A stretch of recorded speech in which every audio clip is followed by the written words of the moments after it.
Hello everybody and welcome back to the Fortress of Solitude. Today we're going to be talking about Absolute Green Arrow issue 1, written by Pornsak Pichetshote, with art by Rafael Albuquerque, colors by Marcelo Maialo, and letters by Jeff Powell. The Green Arrow finally debuts in the Absolute Universe with a killer twist, quite literally that is, as out in Star City, Jubal Slade assures one of his people that nothing is going to happen to him or his operation, since if anyone tries it, they're just going to end up like Oliver Queen did and be killed by Hawkman. He tells his man that the new bodyguards are good and Hector Hammond set it all up for him. Suddenly, one of the new expert bodyguards is instantly killed by an arrow to the head, causing Jubal to flee from the room, only to find a massacre in the next room. One of the guards has managed to survive though with an arrow in his back, and he tells Jubal to stay back as whatever the arrow tip was coated in is now turning him into a puffy monster-faced being. Jubal panics and runs through the darkened apartment, shouting at whomever is doing this that they can have whatever they want, they just need to know what it is. The Green Arrow appears, telling Jubal that he wants to make him an example, slashing him with a sword.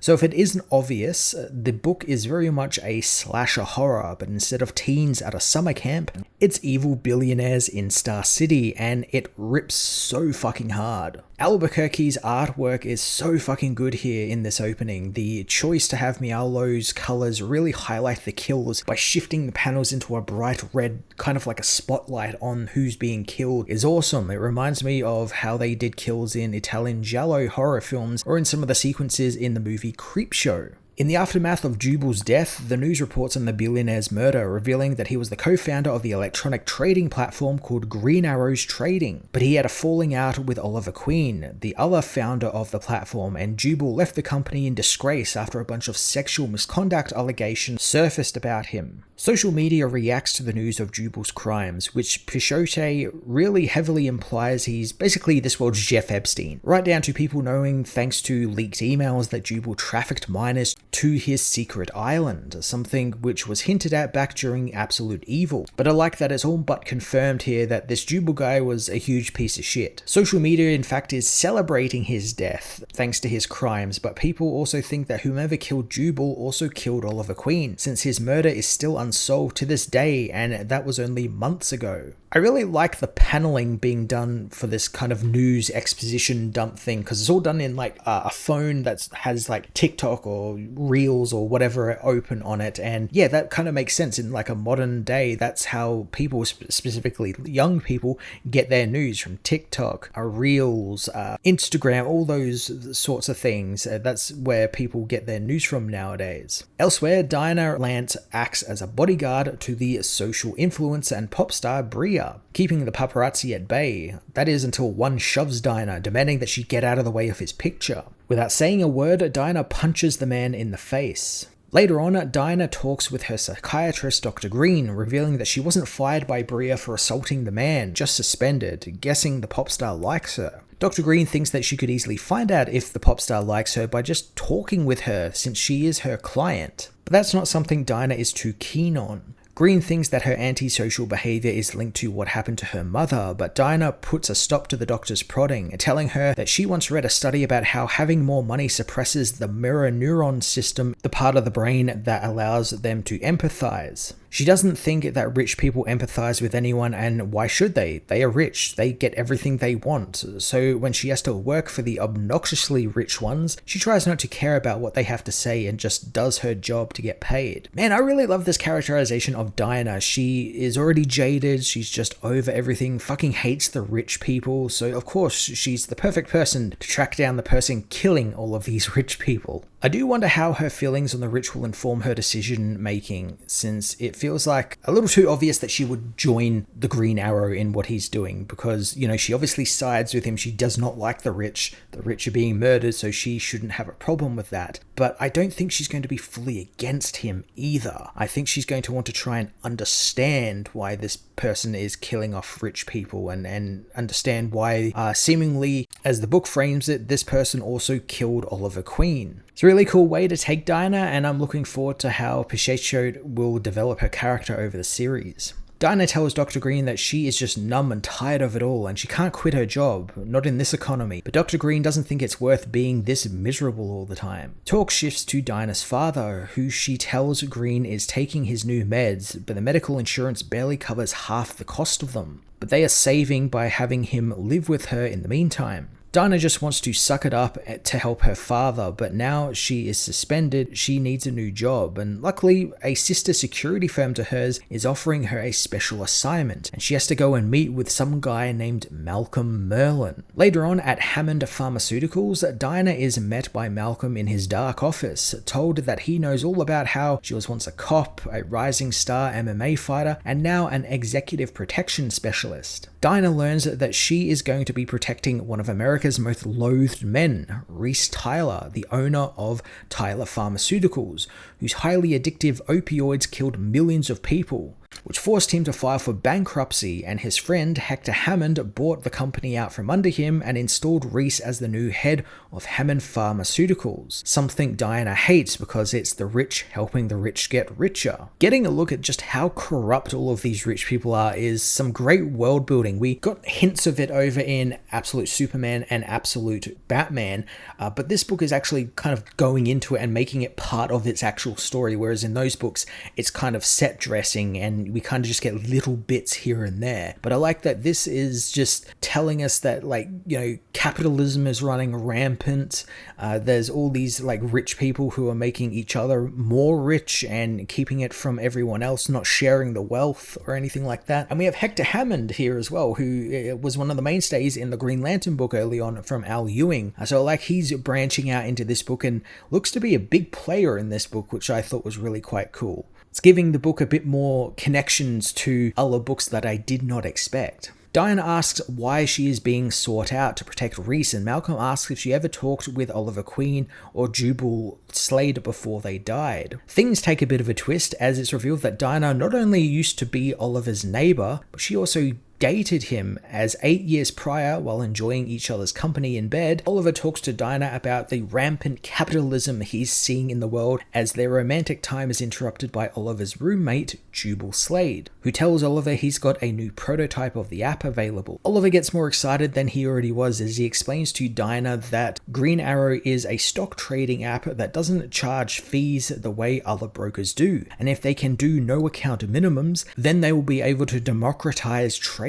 I didn't expect Dinah and Oliver to have a pre-established relationship in this universe. I thought we would kind of skip most of that and build up to it once she learns who this Green Arrow is, which I think everyone is thinking is going to be Oliver Queen in some form, you know, whether he's back from the dead, a zombie, or just something else. I expected there to be some sort of build up to that, or maybe she doesn't even have a relationship with Oliver and just sort of learns about him as she undergoes her investigation. But I kind of like this. I kind of like that she has a bit more skin in the game than I thought she was going to have. It also means we can have these flashbacks and Oliver can still be in the book in some capacity. His app also being something that would allow normal people to have a chance at being rich is interesting, and I wouldn't be surprised if on top of Jubal wanting Oliver gone for kicking him out of the company, this was also a reason he was killed, since the elite can't have the people becoming their equals, and of course this is the Absolute Universe, so really only bad things happen to those who try and do some good. We've seen it in all of the other Absolute books, so it's no different here. Dinah doesn't really like Jubal, as after what Oliver has told her, he kind of sounds like an incel to her, and she worries about doing business with him, but Oliver isn't concerned about him, since the app they are making could create real change in the world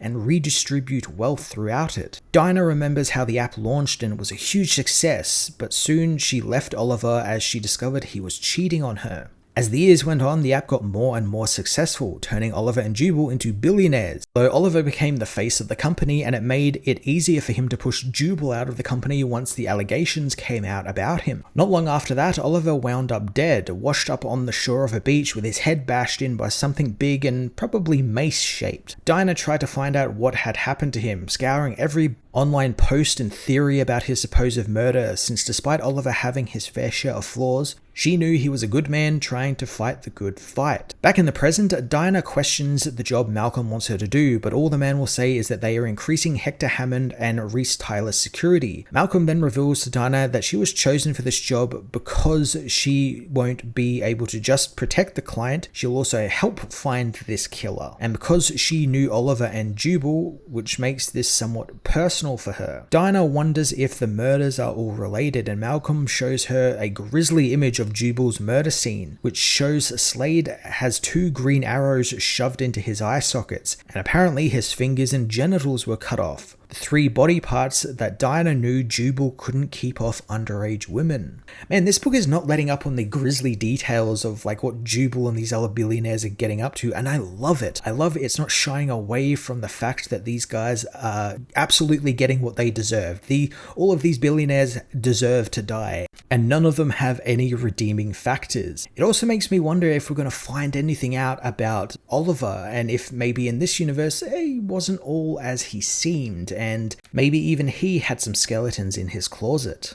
Malcolm reveals that they have some suspects too, showing Dinah pictures of Roy Harper, Mia Dearden, and Tom Holloway, all who are thought to be involved in the billionaire deaths in some form. Malcolm details how emails leak containing sexual assault allegations against Slade, but his boss Reese is guilty of none of those things and wants Dinah to help protect him. Dinah takes a good long minute to think about it, since Reese might not be guilty of sex crimes, but he did profit off the death of millions from his drug addictions. She wonders if these are the options now, help the monsters in charge or throw watch parties for their executions. Before Dinah can decline the job, Hector and Reese arrive, complaining about how dark the office is. They are pleased to see Dinah Lance there and how she'll be joining their task force, but Dinah says she won't be taking the job since her father is sick and she needs to go and look after him. This angers Hector greatly, who, if you've read any of the Absolute Green Lantern book, is someone who hates not getting what he wants. He snatches Malcolm's tablet and pulls up Dinah's personal files, something that he shouldn't have access to, and finds her insurance that covers half her father's medical bills. Without hesitating, Hector deletes the medical coverage, telling Dinah to go home and take a selfie of herself so she can remember what a brain-dead cow looks like when she refuses to make good on a generous offer put before her. Man, I love how Pacheco writes Hector. It's exactly how Al Ewing wrote him in Absolute Green Lantern. He's just one of the most hateable villains in this universe, and that's saying something considering all of the villains over in Absolute Batman and Absolute Superman, and he's just so petty and just so gleefully takes joy in that sort of stuff, in like pushing down the little guy. He did it a lot when he first appeared in Absolute Green Lantern to his assistants and just like the people around him, because he desperately wanted the Green Lantern for himself, and because he didn't get it, he, threw a hissy fit, and I like that he's doing that again here. Dinah returns home and tells her father the insurance was cancelled, and Dinah's father, a third-generation cop who also married a cop and raised a daughter who became a cop, does something that Dinah has never seen him do his entire life. He broke down and cried on Dinah's shoulder. God, what a sequence. This is probably my favourite sequence of the book, just the utter futility of this universe summed up in one page. Just no matter what you do, if you have principles and morals in this universe, you will suffer. You will suffer in this universe, and the universe is literally made to force people towards chaos and evil, and having all of these people be in charge of everything is making them choose, one evil over another evil. You got to choose the lesser evil because that's just the options you have. It's so demoralizing to all of these people, and I love seeing when you see people like Absolute Batman or Absolute Superman or the Green Lanterns rise above it. It feels that much more satisfying that they're able to find a way through that. Later on, Dinah takes the job from Malcolm, knowing that she's going to get it done quick so she can quit and go back to her father. On the first day, as Reese's bodyguard, the group try and break into Oliver's Doomsday Bunker, which she knows he called the Arrow Cave. Reese isn't impressed with the dumpy warehouse filled with archery equipment and man cave crap, but Hammer knows that what he's after is there when suddenly the group are attacked by the Green Arrow, whose arrows rain down on the group. Dinah races to save Reese, grabbing an arrow before it can hit him, the tip merely grazing Tyler's cheek. Unfortunately, Dinah realizes too late that the arrows are actually poison tipped, as just by grazing Reese, the arrow's poison kills the man instantly. An arrow with a grenade attached to it hits their car nearby and explodes as the Green Arrow finally reveals himself. Green Arrow being a horror movie slasher is just such a fucking cool idea. It's so damn cool because it makes sense because he's kind of dressed up like a killer. He's got the mask on, he's got like a hood to hide his identity. His weapon, the bow, is also made up of 2 machetes, so he's very much, it's like Jason Voorhees with the machete. I just love that the bow is made up of 2 machetes. I never clocked that from the cover or any of his appearances earlier on in this issue. This page right here where we see the bow on full display really showed that off, and I love that idea. I love that idea that he's basically got 2 slasher weapons as his weapon of choice. It's so fucking cool. Dinah wills herself to get up as the Green Arrow disassembles his bow and turns the 2 swords he made out of into a koketsu shogu, a whipping blade that chops the heads off of 2 of Dinah's men. Green Arrow kills his way through the men with vicious precision, calling for Hammond to show himself. Grabbing Hector, Arrow reveals that he knows what Hector did to Oliver Queen, and Hammond tries to put all of the blame on Carter Hall, but Green Arrow cuts his arm off, telling him he doesn't care since it's time they all faced equal consequences. Dinah overhears that Hammond seems to know who killed Oliver Queen, opening fire on the Green Arrow, who escapes into the flames nearby. Green Arrow wanting some sort of vengeance against these billionaires has me wondering if maybe they could be involved with the Spectre or something Spectre adjacent. And that would kind of be a neat idea. The Spectre possessed Oliver's body or is seeking vengeance for him or something. That wouldn't be the first time the Spectre has done that for a hero, let alone a hero who has the word green in their name. As Green Arrow vanishes, Dinah wonders if Hammond knows who killed Oliver and if it's one of the people on Malcolm's list or someone completely different. I like this development on Dinah's story. Dinah is now on the trail of the Justice League, which you'll remember were introduced in Absolute Evil and made up of all of the bad guys, Hammond and Hawkman included. So I imagine her getting involved in investigating them or coming close to figuring out who they are isn't going to end well for her. I think Hawkman has been teased to be in this book as well, so I imagine he's probably going to be sent to try and kill Dinah at some point. But I love that it also opens the story up so much to the other books as well. It connects them all together, and I think this is probably going to be the start of some of the stuff that we'll see